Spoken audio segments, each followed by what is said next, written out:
ब्रह्मास्त्र विद्या का अगला पार्ट। पिछले लेक्चर में स्थूल देह के विषय में थोड़ा समझा था कि स्थूल देह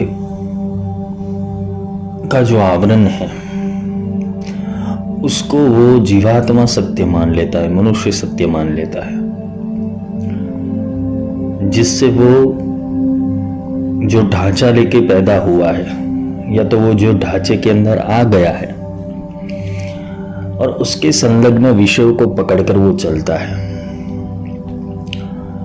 तो गुरु यही समझाते हैं, ये पंचीकरण और पंचीकृत जो विषय है इसको इसलिए समझना है कि हम कौन है ये जान पाए। हर एक वस्तु का विश्लेषण करते करते हम एक नतीजे के ऊपर पहुंचेंगे जिसे हम साक्षी भाव और दृष्टा भाव कहते हैं। हाथ चल रहा है, पैर चल रहे हैं, नासिका अपना काम कर रही है, कर्ण अपने काम कर रहे हैं, नेत्र अपने काम कर रहे हैं और ये सारी इंद्रियों को और अंगों को चलाने के लिए मन के आदेश की जरूरत पड़ती है। न स्थूल देह सत्य है, न सूक्ष्म देह सत्य है। ये जो स्थूल देह है वो कर्म जनित है, जबकि जो सूक्ष्म देह है वो विषय जनित है। सूक्ष्म देह के अंदर जो संस्कार पड़े होते हैं उसी हिसाब से स्थूल देह कर्म करता है। तो ये गहरा विषय, क्योंकि यहां पर हमें ये देखना है कि आखिर में ये सब के अंदर हम कौन है। ब्रह्मास्त्र विद्या के अंदर बोला गया है कि जब तक मनुष्य को अपने आत्म तत्व की अनुभूति नहीं हो जाती या तो आत्मा के विषय के अंदर पूर्ण रूप से जानकारी नहीं मिल जाती, तब तक वो कितने भी साधन कर ले, कितनी भी भक्ति कर ले, कितनी भी साधना कर ले, वो फलीभूत नहीं होती। ना उसे वो आध्यात्मिक रहस्यों के बारे में पता चलता है, क्योंकि सबका सेंटर आत्मा है। चाहे तुम मंत्र कर लो, तंत्र कर लो, यंत्र कर लो, अघोर कर लो, कोई भी मार्ग पकड़ लो, सबका मूल केंद्र तो आत्मा ही है। कोई भी साधना इसीलिए की जाती है कि तुम आत्मा तक पहुंचो, क्योंकि आत्मा में जो भंडार पड़ा हुआ है या तो आत्मा के विषय में जिसको जानकारी प्राप्त हो चुकी है उसे ब्रह्म को समझने में देर नहीं लगेगी, क्योंकि आत्मा वो पानी है और ब्रह्म वो सागर है। जब पानी की कुछ बूंदे सागर में चली जाती है तो वो सागर का रूप ले लेती है। तो किसी ब्रह्मज्ञानी को अगर तुम पूछोगे कि ये ब्रह्म कैसे मिला तो वो आपको समझा नहीं पाएगा। कितने भी संतों को आपने देखा होगा, उनकी वाणी सुनी होगी, उनका चारित्र पढ़ा होगा, सबने एक ही चीज कही है कि डूबना पड़ता है। बूंद समानी सागर में जानत है सब कोई, सागर समाना बूंद में ये ना जाने कोई। जब पानी की कुछ बूंदे सागर में गिर जाती है तो वो सागर का आकार ले लेती है। अगर वही सागर में से कुछ पानी की बूंद तुम वो वापस निकालना चाहोगे तो नहीं निकलेगी, वो सागर का ही रूप ले लेगी। जो प्रॉपर्टी सागर की होगी, जो प्रॉपर्टीज और जो रसायन सागर का होगा वो वही बूंद का बन जाएगा। फिर इसके अंदर तुम भेद नहीं कर पाओगे। भेद सिर्फ रहता कहां पे है? देह के भाव के ऊपर, स्थूल भाव के ऊपर, जबकि सूक्ष्म भाव पूरा विलीन हो चुका हुआ होता है। इसे ही मुक्ति कहते हैं। जब सूक्ष्म आत्मा को समझ लेता है और आत्मा परमात्मा को समझ लेता है तो सारे द्वंद्व खत्म हो जाते हैं। सबसे पहला तो माया का द्वंद है। जो भी तुम देख रहे हो, सुन रहे हो, महसूस कर रहे हो, और जो भी चीजें तुम्हारे जीवन के अंदर हो रही है, उसके केवल और केवल तुम साक्षी और दृष्टा हो। जब तक तुम किसी चीज का प्रत्युत्तर नहीं देते, उसके ऊपर रिएक्शन नहीं देते, तब तक तुम साक्षी हो। गुस्सा भी आएगा, संशय भी होगा, काम भी उत्पन्न होगा, इच्छा भी प्रकट होगी, लालसा भी प्रकट होगी, ये सब विकार प्रकट होंगे। पर जो अंतरात्मा है, अंतरात्मा के ऊपर इसका कोई भी दाग लगने नहीं वाला है। तो जो भुगत रहा है वो सूक्ष्म देह और स्थूल देह भुगत रहा है। इसलिए मनुष्य जन्म के अंदर कर्मों को काटने की शक्ति है, जबकि पशु योनि के अंदर क्या होता है, उनके अंदर बुद्धि नहीं होती, उनके अंदर बुद्धि का विकास नहीं होता। उसे जड़ बुद्धि वाले कहते हैं पशु को। उनको सिर्फ और सिर्फ अपने कर्मों के भुगतान हेतु ही यहां भेजा गया है। वो योनियां इसीलिए बनी गई है। तो जिसके जो भी विकार होंगे, जो भी उसकी कामनाएं रहेगी, जो भी उसकी वासना होगी, उस प्रकार की उसको योनि प्राप्त होती है, जिससे वो किसी कर्म बंधन में फंस जाता है। और यही पैटर्न और यही संस्कार लेके वो मनुष्य जन्म में आता है। अभी मनुष्य जन्म में वो क्या कर रहा है, पशु योनि के अंदर जो कर रहा था वही वो मनुष्य जन्म के अंदर कर रहा है। खा रहा है, पी रहा है, मैथुन कर रहा है।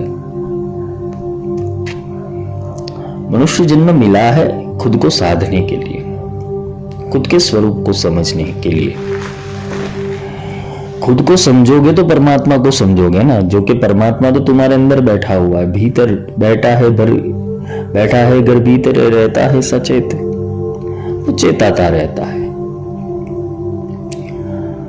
पर हमारे ऊपर माया के इतने आवरण हैं, संसार के इतने आवरण हैं, अंधविश्वासों के इतने आवरण हैं, प्रोग्रामिंग इतना हो चुका है कि हमें वो आत्मा नहीं दिखाई देता।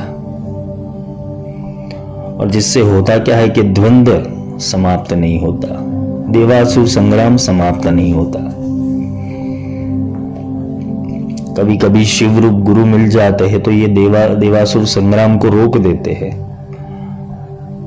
किंतु वापस वही का वही। देवासुर संग्राम देखा होगा, गुरु से वरदान मिल जाता है, फिर क्या होता है, असुर वही शक्ति का गलत उपयोग देवताओं के ऊपर करते हैं। देवता यानी इंद्रिय, उस शक्ति का उपयोग इंद्रियों के जो विषय है उससे विपरीत करवाता है, और ये असुर सेना पूरी देवताओं के ऊपर हावी हो जाती है। और इसी असुरों को मारने हेतु वो विशेष अनु यानी विष्णु प्रकट होता है, जिसके भीतर ये जिज्ञासा प्रकट हो गई, जिसके भीतर ये भाव प्रकट हो गया कि नहीं, मुझे ये मेरा जन्म आखिरी करना है, या तो मुझे इस द्वंद्वों से मुक्ति चाहिए, या तो मुझे स्वरूप के दर्शन करने, या मुझे आत्मा को जानना है। तब ये विशेष अनु उसके भीतर प्रकट होता है। कृष्ण ने गीता में ये एक बोला है कि संभवामि युगे युगे परित्राणाय साधूनाम। दुष्कृताम का अर्थ है कि हम विपरीत चल रहे हैं आत्मा से, हमारे देह और उसके संस्कार विपरीत चल रहे हैं आत्मा से। हमारा प्रोग्रामिंग आत्मा से, विषय से हटकर मन के विषयों के अंदर है। तो ये जो दुष्टता है हमारे भीतर, वो दुष्टता को दूर करने हेतु वो विष्णु प्रकट होता है। तो सब तुम में ही है, ब्रह्मा भी तुम में है, विष्णु भी तुम में है, रुद्र भी तुम में है, शक्ति भी तुम में है, सब तुम में है। पर तुम्हें ये कोई समझाता नहीं है। क्यों? उनके साधन चले जाएंगे। अगर कोई तुम्हें अंधश्रद्धा में डाल रहा है तो इसीलिए डाल रहा है, कोई तुम्हें भटका रहा है तो इसीलिए भटका रहा है कि उसके पीछे उसका स्वार्थ है, या तो उसको कुछ फिर आता नहीं है, वो बन बैठा हुआ है, वो अधिकारी नहीं है, वो तुम्हें भटका रहा है। जबकि जो गुरु होता है, जो सदगुरु होता है, उसे पता होता है कि मेरी आत्मा जो इस विषयों के अंदर भटक रही है उसे वापस लानी है। तो वो आत्म भाव से आत्मा को समझाते हैं। बीच में मन पड़ा हुआ है, तो मन क्या करता है? तर्क वितर्क करता है, वो गुरु की बात नहीं मानता। फिर भी गुरु विश्लेषण करके देते हैं सब। क्यों? क्योंकि कभी ना कभी तो उसका मन सुधरेगा, उसको खुद को जानने की जिज्ञासा तो होगी, वो खुद के प्रति तो आएगा, वो समर्पित तो होगा। गुरु का केवल एक ही लालच और लोभ होता है, वो है तुम्हें ब्रह्म की प्राप्ति करवाना। गुरु लोभी शिष्य लालची, ये दोनों गए डुबाए। लेकिन जब गुरु का भाव तुम्हारे प्रति वो ब्रह्म तत्व के लिए हो, आत्म तत्व के लिए हो, आत्म भाव से तुमसे चल रहे हो, तो समझ लेना कि तुम सही रास्ते के ऊपर हो। साधन चाहिए, साधना है तो साधन की जरूरत है, पर साधन कौन सा होना चाहिए? जो सुगम हो, जो सरल हो, जो सारी ये द्वंद्वों से ऊपर हो, जिसको करने से तुम्हारे भीतर विपरीत परिस्थितियां खड़ी ना हो जाए। माया और अभिचार इतने फैले हुए हैं कि तुम्हें वापस बार बार इस विषयों के अंदर तुम्हें लिप्त कर देते हैं। तुम्हारी पॉजिटिविटी इसीलिए खत्म हो जाती है कि तुम आत्मा में रत नहीं रहते,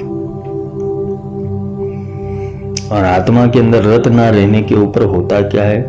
तुम शरीर भाव को सत्य मान लेते हो, और यही शरीर भाव का निर्वहन करने हेतु तुम गुरु से शक्ति मांगते हो।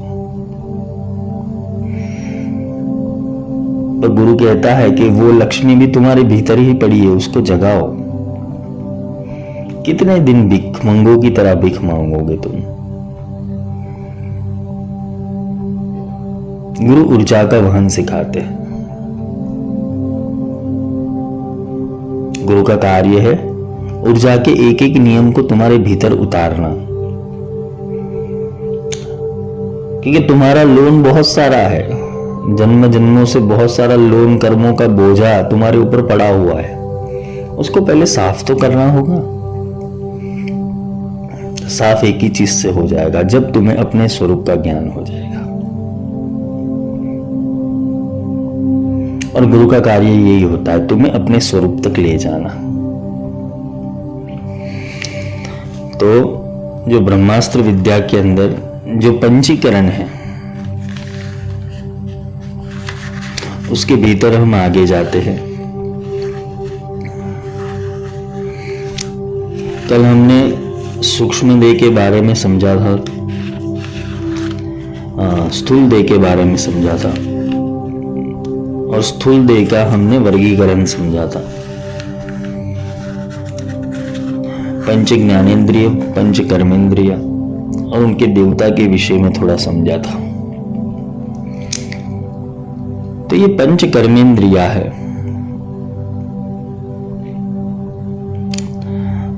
और उनके विषय और उनके देवता कल हमने समझे थे।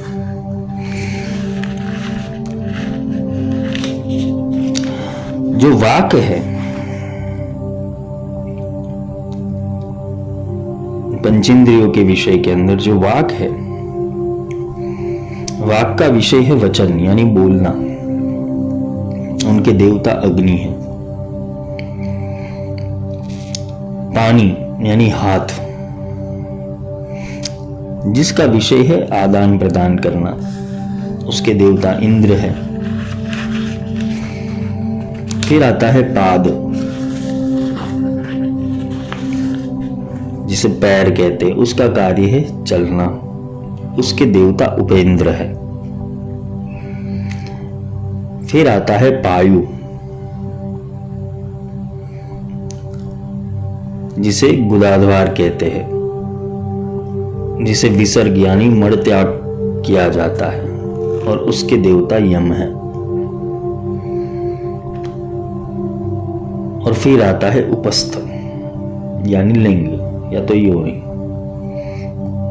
जिसका विषय है आनंद की प्राप्ति करना, और उसके देवता प्रजापति हैं। ऐसे ही मन की और अंतःकरण की 4 स्थिति है, मन, बुद्धि, चित्त और अहंकार। मन का कार्य है संकल्प और विकल्प करना। जो तुम्हारा मन है वो अनेकों संकल्प और विकल्पों के अंदर घूमता रहता है।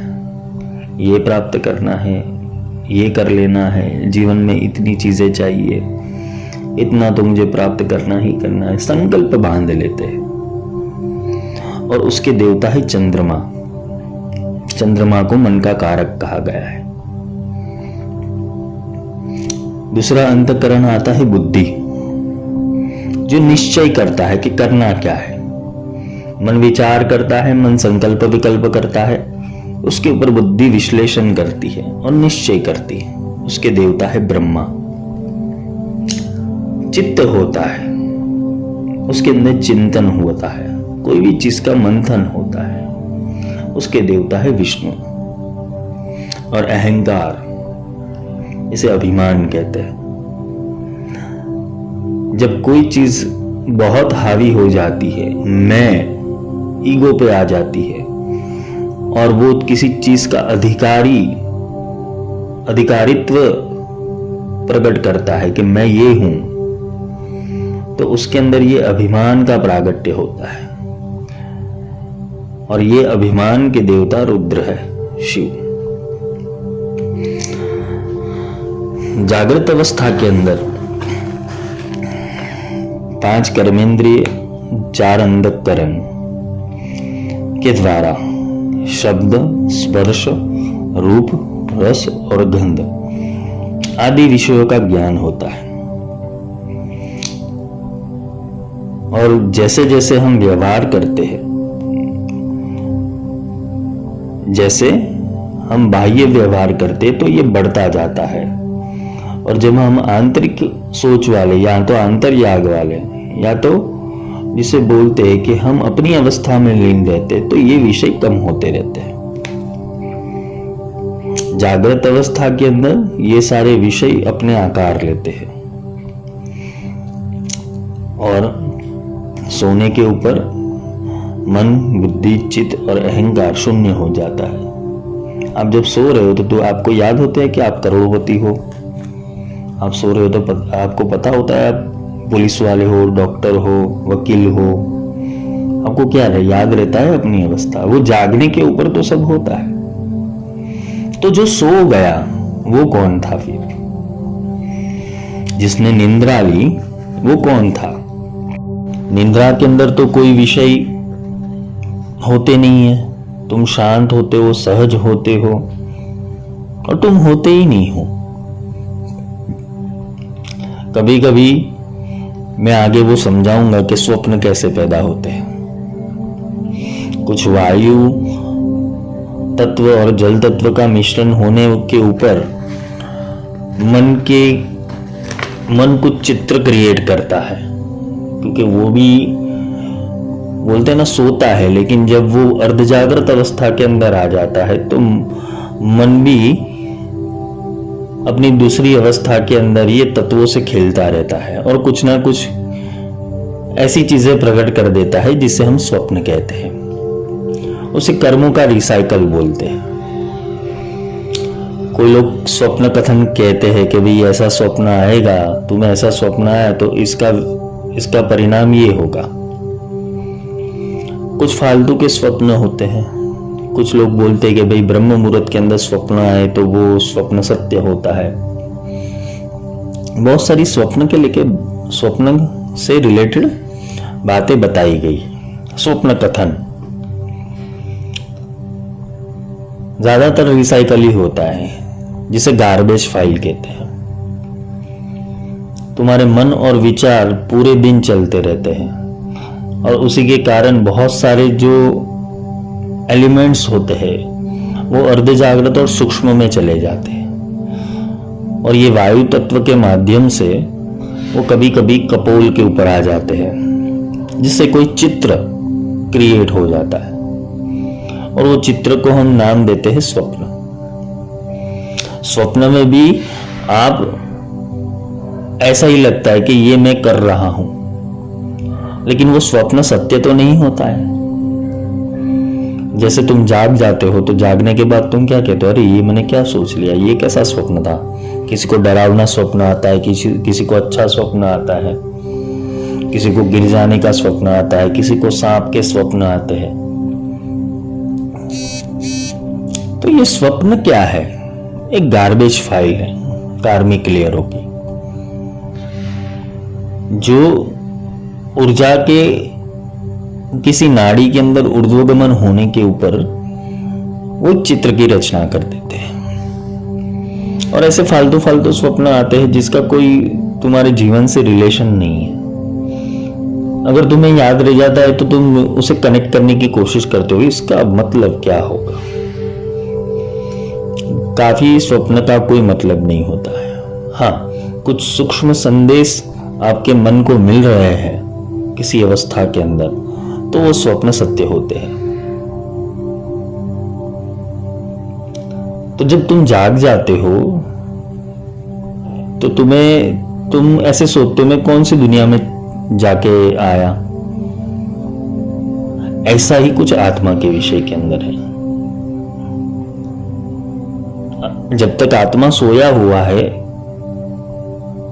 इसलिए भौतिक जगत उसके लिए स्वप्न है। ये तुम जो भी देख रहे हो, जो भी तुम्हारे आसपास चल रहा है, वो एक स्वप्न सृष्टि ही है। और जब आत्मा जागृत हो जाता है तो ये सारी सृष्टि खत्म हो जाती है। इसे कहते हैं अवेकिंग, इसे कहते हैं जागृत होना। और जब तुम अपनी मूल अवस्था के अंदर चले जाते हो, आत्मा की अवस्था के अंदर चले जाते हो, फिर तुम्हारा लक्ष्य हो जाता है वो परमात्मा, वो ब्रह्म। फिर तुम्हें दोनों स्थिति में बैलेंस करना पड़ेगा। पहले तुम्हारे लिए बहुत कठिन हो जाएगा। जैसे जैसे तुम्हारा आध्यात्मिक लेवल या ऊर्जा का लेवल बढ़ता जाएगा और तुम्हारे दोहरी जिंदगी हो जाएगी। तुम्हें काफी बार ये महसूस होगा कि ये तो मैंने पहले देखा था, ये तो होने ही वाला था, ये कैसे हो गया, ये संभव कैसे हो गया। तो ये जनरेटर, ऑपरेटर और डिस्ट्रॉयर तुम्हारे भीतर बैठ के ये सारी संकल्पना करते रहते हैं। इसलिए विष्णु को बोला है, वो जो विशेष अणु है वो तुम्हारा योग निद्रा में बैठा हुआ है। जब वो योग निद्रा छोड़ता है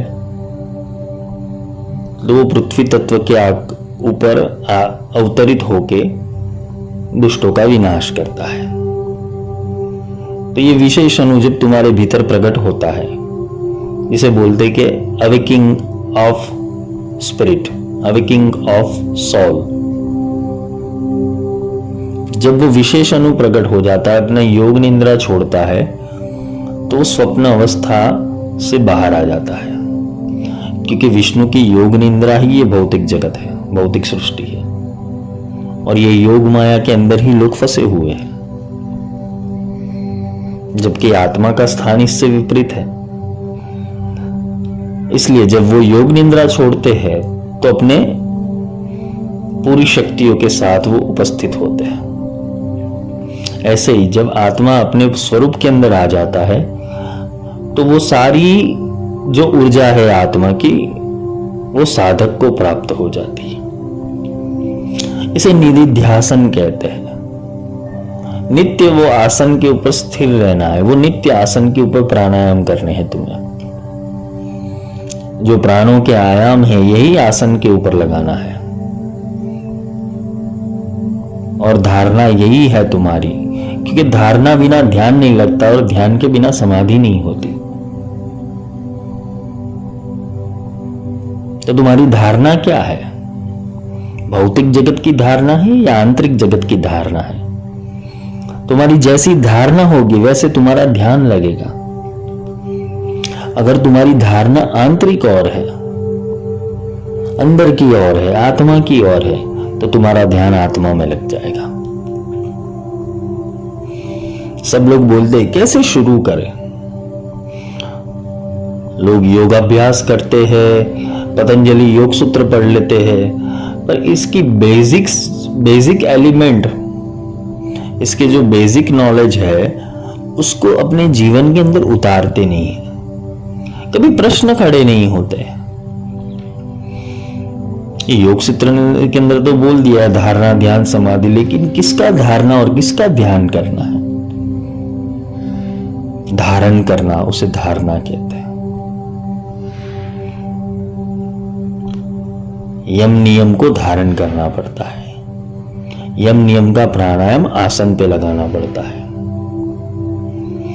और वो आसन पे लगा के ऊपर जब कोई भी चीज तुम्हारे बीच में, आपके और आपके आध्यात्मिक तत्व के बीच में आती है, तब उसे प्रत्याहार करना पड़ता है।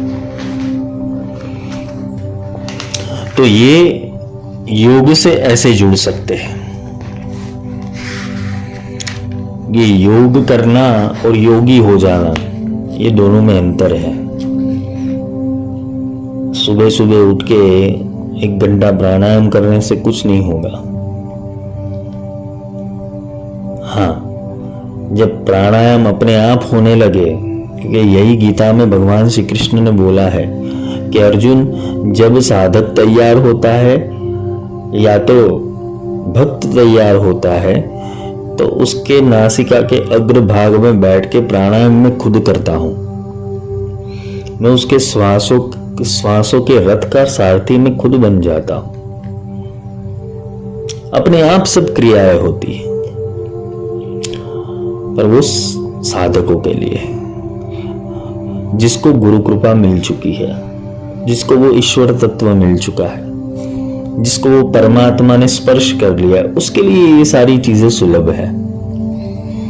पहले तो पात्रता बनानी पड़ती है, और पात्रता बनाने के बाद जब परमात्मा का आदेश हो जाए, ऊपर से कॉल आ जाए कि भाई इसको अपनी टीम में ले लेना है, फिर उसको वो वस्तु दी जाती है, वो राम रतन दिया जाता है, वो नाम रतन दिया जाता है, जिससे अनायास ही तुम आत्मा की ओर चले जाते हो। तो जागृत अवस्था और अर्ध जागृत अवस्था, ये दोनों को समझनी होगी। जागृत अवस्था के अंदर जो नेत्र स्थान आता है, तो जो भी हम जागृत अवस्था में सब देखते हैं वो नेत्रों के द्वारा देखते हैं। वैखरी वाचा, जागृत अवस्था की वाणी वैखरी है, जिसे कंठ, तालु, जिह्वा, दांत, ओष्ठ, नासिका, छाती, मस्तक, ये 8 स्थानों से मनुष्य कुछ ना कुछ बोलता रहता है, जिसको वैखरी वाचा कहते हैं। स्थूल भोग, ये हम जागृत अवस्था की बात कर रहे हैं। जागृत अवस्था के अंदर सुख और दुख जो भी हम भोग रहे हैं और जो प्रत्यक्ष हो रहा है, उसे स्थूल भोग कहते हैं। फिर आती है उसके ऊपर क्रिया शक्ति।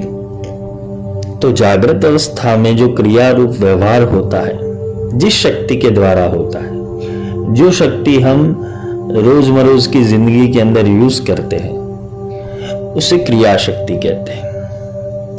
उसके ऊपर आता है रजोगुण। जागृत अवस्था के अंदर अभिमान के योग के द्वारा राग और द्वेष आदि राशिक क्रियाओं से जो गुण संयोग में आता है, उसे रजोगुण कहते हैं। जागृत अवस्था के अंदर राग और द्वेष का जो कारण है वो रजस के कारण है, रजोगुण के कारण है। कि देखो, ब्रह्मास्त्र विद्या के अंदर ये 3 गुण को, रहस्य को अवश्य समझना पड़ेगा। ये 3 गुणों की मायाजाल क्या होती है वो गीता में भी बनाई है, गुणत्रय अध्याय के अंदर। तो उसके ऊपर भी आगे जाके वो विषय भी मैं ले लूंगा कि ये 3 गुण कैसे मायाजाल फैलाते हैं। फिर उसके ऊपर आती है आकार मात्रा।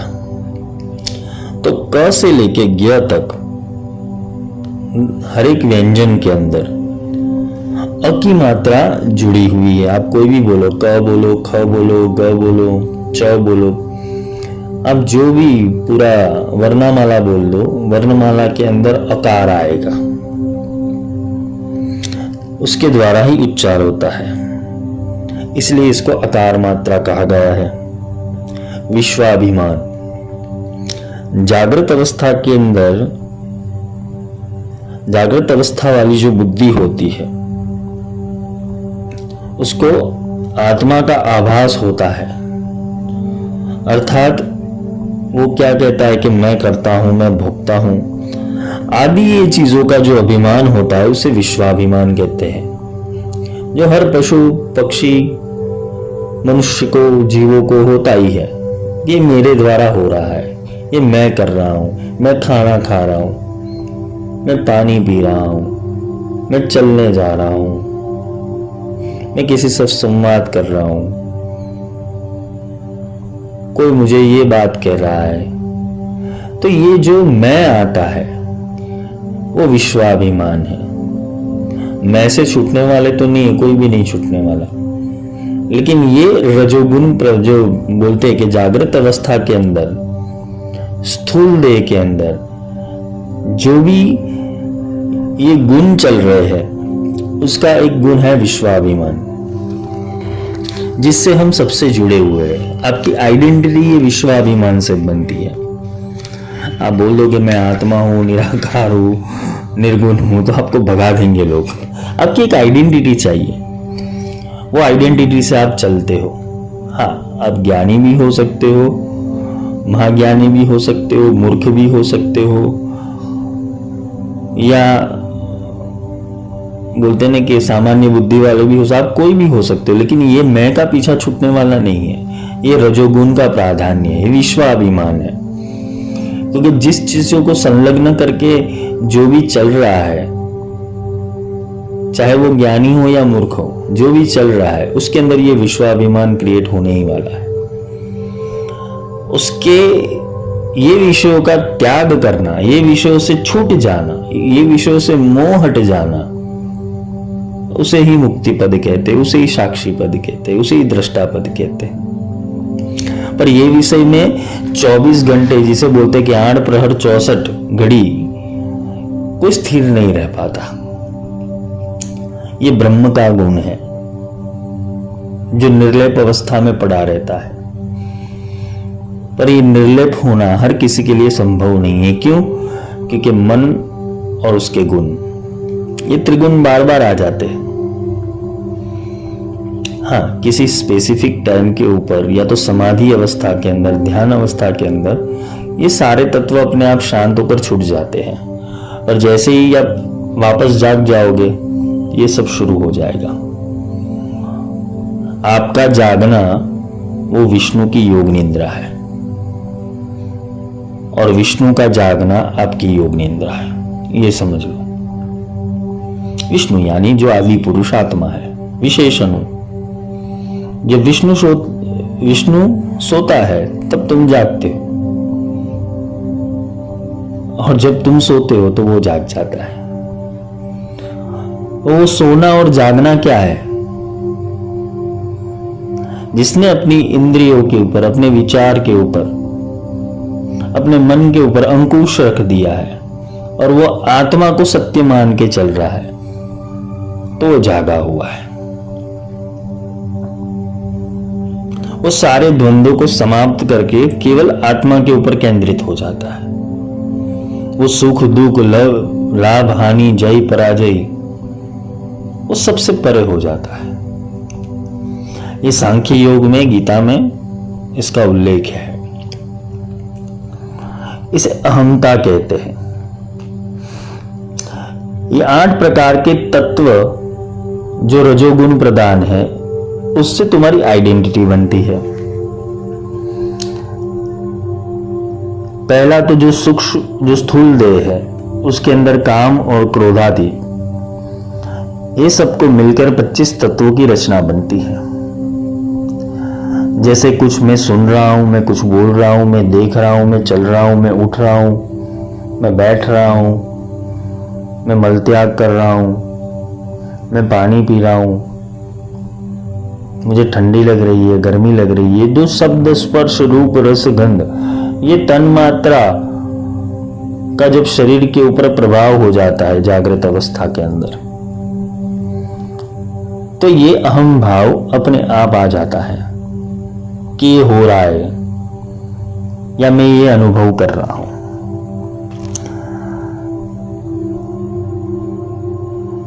शंकराचार्य जी ने भी अपने एक श्लोक में कहा है,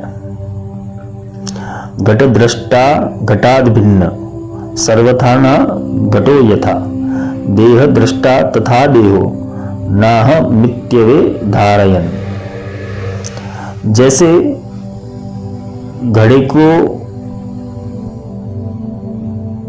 को जो देख रहा है वो व्यक्ति अलग है,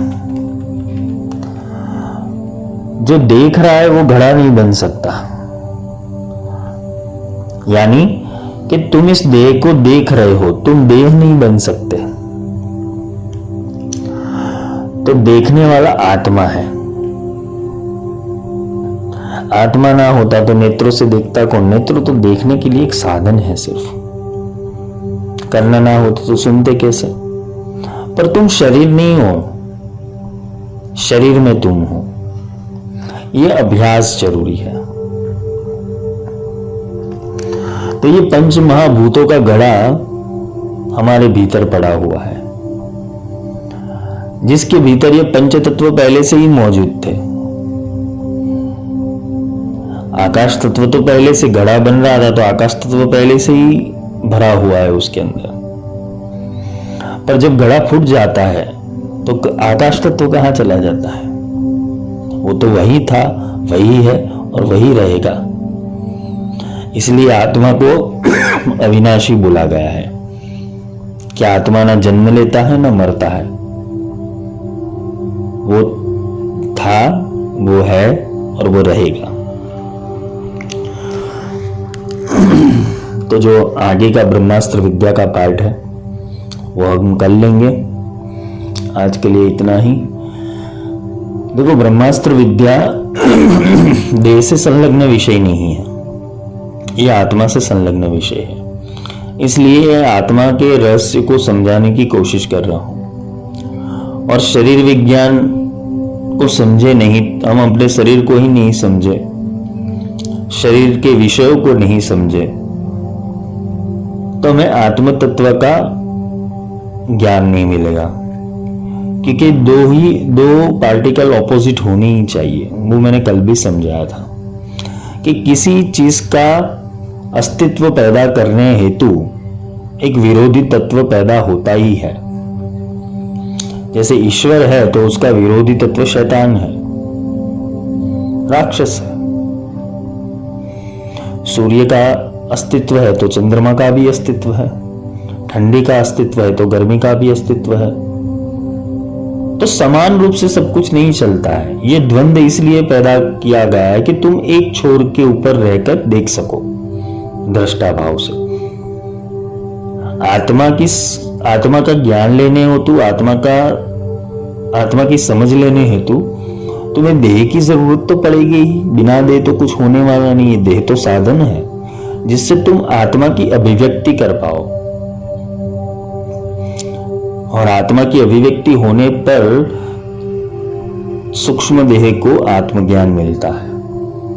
क्योंकि मरने के बाद स्थूल शरीर तो यही रह जाना है, जाने वाला सूक्ष्म शरीर ही है। तो सूक्ष्म शरीर के अंदर वो देवत्व प्रकट हो जाए, वो सूक्ष्म शरीर को देखने वाला हो जाए, तो वो सूक्ष्म शरीर को भी छोड़ सकता है। और सूक्ष्म शरीर जैसे ही छूटने लगेगा वैसे तुम आत्मा के और करीब होते जाओगे। तो सूक्ष्म, कारण, महाकारण और विराट, यहां तक हमें जाना है और उसके बाद ब्रह्मास्त्र विद्या का आरंभ होगा। आज के लिए इतना ही। शुभ रात्रि। जय माई की।